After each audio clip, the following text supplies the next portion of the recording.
الحمدللہ رب العالمین والعاقبۃ للمتقین والصلاة والسلام علی رسولہ النبی الکریم اما بعد فاعوذ باللہ من الشیطان الرجیم بسم اللہ الرحمن الرحیم اللہم صل علی محمد وعلی آل محمد كما صلیت علی ابراہیم وعلی آل ابراہیم انک حمید مجید اللهم بارك على محمد وعلى آل محمد كما باركت على إبراهيم وعلى آل إبراهيم إنك حميد مجيد۔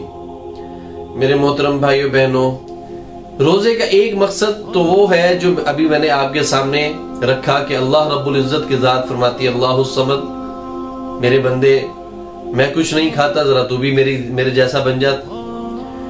تو ایک مقصد یہ بھی ہے کہ نبی پاک صلی اللہ علیہ وآلہ وسلم نے تین دن تک فاقے کیے، پیٹ پر پتھر باندھے۔ صحابہ کرام رضوان اللہ علیہم اجمعین نے آپ صلی اللہ علیہ وآلہ وسلم کے ساتھ پیٹ پر پتھر باندھے۔ بھوک ہے، پیاس ہے، فاقے کر رہے ہیں، کھانے کے لیے کچھ بھی نہیں ہے۔ ایک بار صحابہ کرام رضوان اللہ علیہ اجمعین نے دیکھا کہ نبی پاک صلی اللہ علیہ وآلہ وسلم رات کا وقت ہے، باہر تشریف لائے ہیں اور زمین پر پڑی جو گندی کھجوریں تھی ان کو اٹھا رہے ہیں۔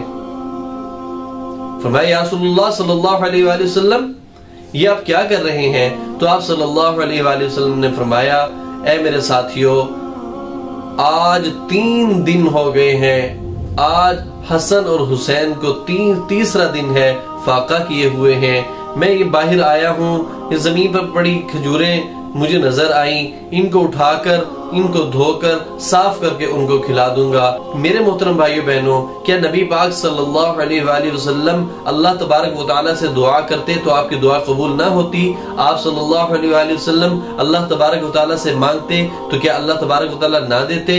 آپ صلی اللہ علیہ وآلہ وسلم صرف ایک نعمت مانگتے تو اللہ رب العزت کی ذات نعمتوں کے ڈھیر لگا کر رکھ دیتے، لیکن آپ صلی اللہ علیہ وآلہ وسلم نے ایسا نہیں کیا۔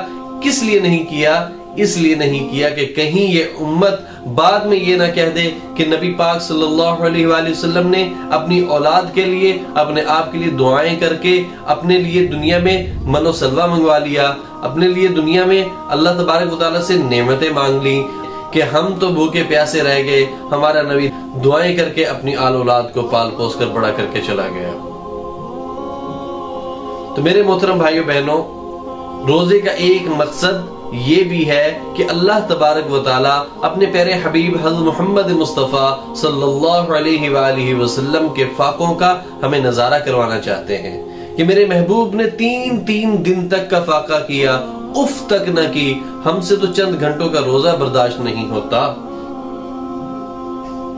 روزے کا ایک مقصد یہ بھی ہو سکتا ہے کہ جب ہم بھوک اور پیاس کو برداشت کرتے ہیں تو اللہ رب العزت ہمیں یہ احساس دلوانا چاہتے ہیں اے میرے بندو ذرا احساس تو کرو ان لوگوں کا کیا ہوتا ہوگا جن کے پاس کھانے کے لیے کچھ نہیں ہوتا، جن کے پاس پینے کے لیے کچھ نہیں ہوتا، ان لوگوں کے اوپر کیا گزرتی ہوگی جو ان تمام نعمتوں سے محروم ہوتے ہیں۔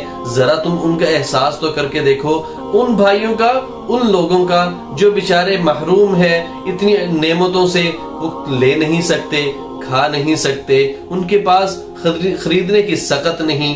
تو پھر اللہ رب العزت جب میرے اور آپ کے اندر اس احساس کو بیدار کرتے ہیں کہ ہم نے کتنی دیر بھوک کو برداشت کیا، کتنی دیر پیاس کو برداشت کیا، ان لوگوں کے اوپر کیا گزرتی ہوگی جو 2 دن تک فاقے کرتے ہیں، جو ایک دن کا فاقہ کرتے ہیں، جو 3 دن تک کچھ نہیں کھاتے۔ اس روزے کے تھرو، اس روزے کے ذریعے مجھے اور آپ کو احساس دلوانا چاہ رہے ہیں۔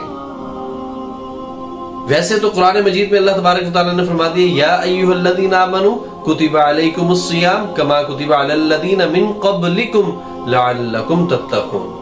اے ایمان والو، تم پر روزے فرض کیے گئے جیسا کہ تم سے پہلے لوگوں پر فرض کیے گئے تھے۔ کس لیے فرض کیے؟ لعلکم تتقون، تاکہ تم پرہیزگار بن جاؤ۔ اب یہ جو تتقون متقی پرہیزگار ہے، اس کے اندر سب کچھ آ گیا۔ جو بندہ